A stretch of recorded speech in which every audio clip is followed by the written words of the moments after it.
Ready? दोबारा से लेंगे, पीछे जाओ, लेते हैं, आई थोड़ा सा पीछे। मेरा नाम अनिल है और मैं बिहार का रहने वाला हूँ और मैंने स्कूलिंग वहीं से बिहार से ही की है और कॉलेज मैंने कंप्लीट किया पटना से। उसके बाद मैं दिल्ली आ गया था, मुझे थिएटर में रुझान था। असल में माँ बाप को लंदन पेरिस नहीं दिखाना चाहिए, गांव दिखाने चाहिए, खेत दिखाने चाहिए, किसान दिखाने चाहिए। तो गांव में पहले दिवाली और होली के इसके अवसर पे ना तो ड्रामा होता था, गांव के लोग ड्रामा करते थे, तो वो बहुत ही अमेच्योर तरीके से करते थे, तो मुझे बहुत अच्छा लगता था और मैं उसमें छोटे बच्चे का रोल भी करता था। तो उस टाइम से इस चीज़ को देख देख के बहुत अंदर से वो था कि मैं इसको करूँगा।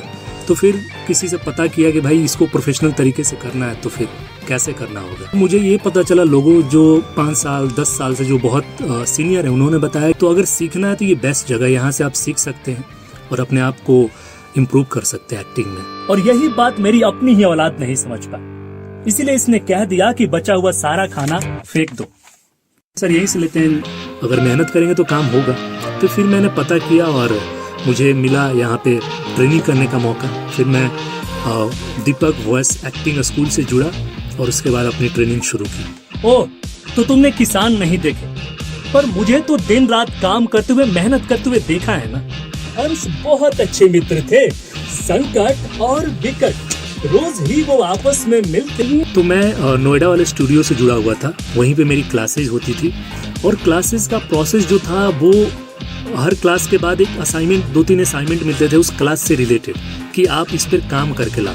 पहले हम लाइव क्लास में उस पर काम करते थे और काम करने के बाद जब कंप्लीट होता था क्लास तो उसके बाद असाइनमेंट मिलती थी कि आप घर पे ले जाओ और उसको खुद से अपने तरीके से प्रिपेयर करो कि तुम किस तरीके से कर सकते हो। ये क्लास जो है लगभग 2 महीने चली और इन 2 महीनों में बहुत सारे असाइनमेंट मिले और बहुत सारे लाइव क्लासेस भी हुए।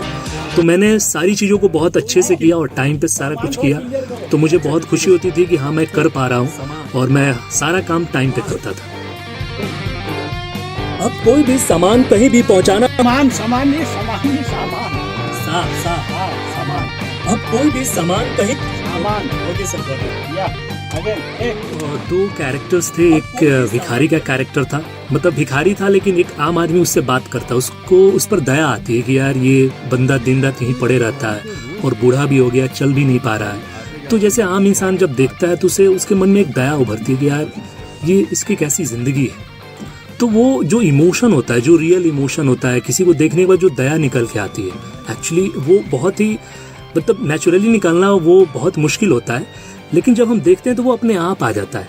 जब आप बोलोगे ना डायलॉग तो उसमें आसपास भी देखो, जरूरी नहीं कि सिर्फ बाबा को ही बोलना है, ठीक है? थोड़ा सा अपना आसपास एनवायरनमेंट, कोई बंदा जा रहा है, आसपास कोई बस जा रही है, कुछ इस तरीके से, और सोच सोच के बोलो ताकि उससे ये लगे बीच में कुछ इंटरप्शंस भी चल रहे हैं।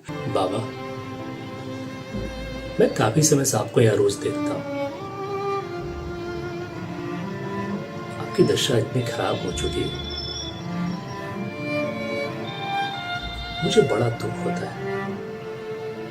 लेकिन कैमरे की बात हो या एक्टिंग करने की बात हो, उस टाइम हमें वो क्रिएट करना पड़ता है, रिक्रिएट करना पड़ता है, तो थोड़ा सा मुश्किल होता है। लेकिन हम जो सिचुएशन होता है जिसको हम पूरे फील करते हैं और देखते हैं उस सीन को कि एक बंदा बैठा हुआ है, बहुत ही बूढ़ा है और वो चल भी नहीं पा रहा है और सालों से ऐसे ही पड़ा हुआ है, तो वो धीरे धीरे वो बिल्डअप होता है इमोशन। तो फिर उसके जरिए से मैं कोशिश किया करने का और मैं अपना अच्छा ट्राई किया, बेस्ट ट्राई किया। तो दूसरा जो था कि उसमें ये कहानी थी कि एक जो बच्चे होते हैं वो खाने को लेकर सीरियस नहीं होते, वो जैसे ही खाना खाया और बचा उसको फेंक दिया, उनसे वो जुड़ नहीं पाए थे या उनको पता नहीं था कि ये कितना कीमती चीज़ है, इसके बावजूद हम जिंदगी नहीं जी पाएंगे। थाली बजा बजा कर गाते थे, उतना ही लो थाली में, बेकार न जाए नाली में। तो दीपक वॉइस एक्टिंग स्कूल में जब मैं जुड़ा और जब क्लासेस शुरू हुई तो सबसे पहली जो मेरी प्रॉब्लम थी वो डिक्शन की प्रॉब्लम थी, क्योंकि वो कई बार स और श में डिफरेंट हो जाता है और कई बार जो नुक्ता होता है वो छूट जाता है।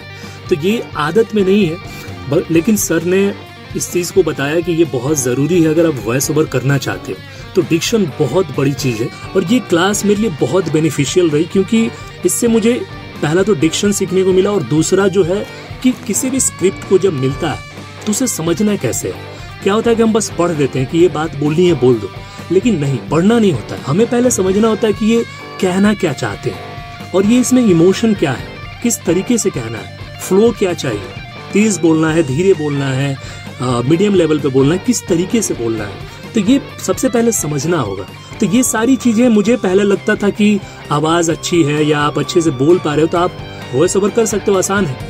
लेकिन इसके पीछे बहुत सारी टेक्निक्स हैं जो हमको सीखनी पड़ेगी कि कैसे हम स्क्रिप्ट को मिलता है तो कैसे अप्रोच करें उसके लिए और कैसे प्रिपेयर करें ताकि जो भी जिससे भी हमारे पास स्क्रिप्ट आ रहा है उसे ये स्क्रिप्ट अच्छी लगे।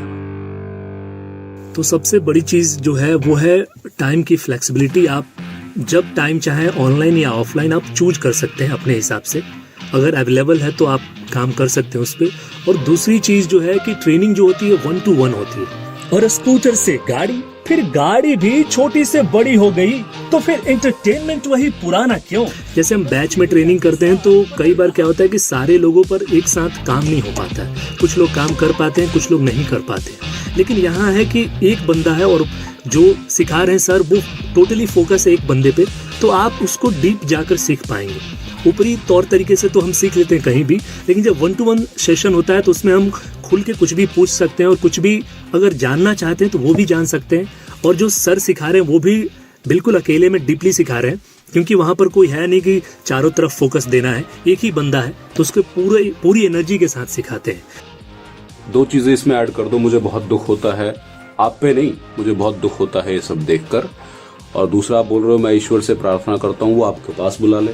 ईश्वर कोई यहाँ तो बैठा नहीं है, तो ऐसे उस टाइम पॉइंट मत करो कि ईश्वर जैसे बैठा है सामने, वो आपके पास बुला ले। कोई ऑफिस तो है नहीं कि जी यहाँ चला जाए, है ना। और तीसरी जो सबसे बड़ी चीज है कि जो सर का सिखाने का जो तरीका है वो बिल्कुल पॉइंट टू पॉइंट है। वो इधर उधर की चीजों में नहीं रहते, सीधे जो काम है बिल्कुल काम पे फोकस्ड, काम करिए, आगे बढ़िए, इनका वो सिद्धांत होता है। ऐसे पास बुला ले। ईश्वर से बात, हाँ बस, हाँ, क्योंकि ईश्वर को तो हम एक लिमिट उसमें नहीं कर सकते ना कि भाई ईश्वर बुला ले। कोई ऑफिस थोड़ा ना यहाँ पे, कोई शहर में ही। दोबारा लेंगे, ठीक है, आइए टेक। बुक पास आ जाएंगे फिर। अच्छा, अरे चलता मुसाफिर मोह लिया रे पिंजड़े वाली मुनिया, तो बोलो गंगा मैया की जय। राम राम भैया, हार्दिक स्वागत है। तो हम है भैया आपके ड्राइवर लल्लन। कौन है? ड्राइवर लल्लन। आइए हम अपन लोगन के घुमावे ले चलत हई गंगा मैया के किनारे किनारे एक मनोरंजक यात्रा पर, जहाँ ढेर सारे लुभावने स्टेशन है, जैसे बॉलीवुड के चकाचौंध नगरी, श्रद्धा भक्ति के स्थल, प्रेम पुजारियों का मठ, खेल कूद का अखाड़ा और बहुत कुछ। अरे तो भैया क्या सोच रहे हैं, आइए ना बैठिए। तो स्टार्ट होती है के सुपर फास्ट यूपी एक्सप्रेस।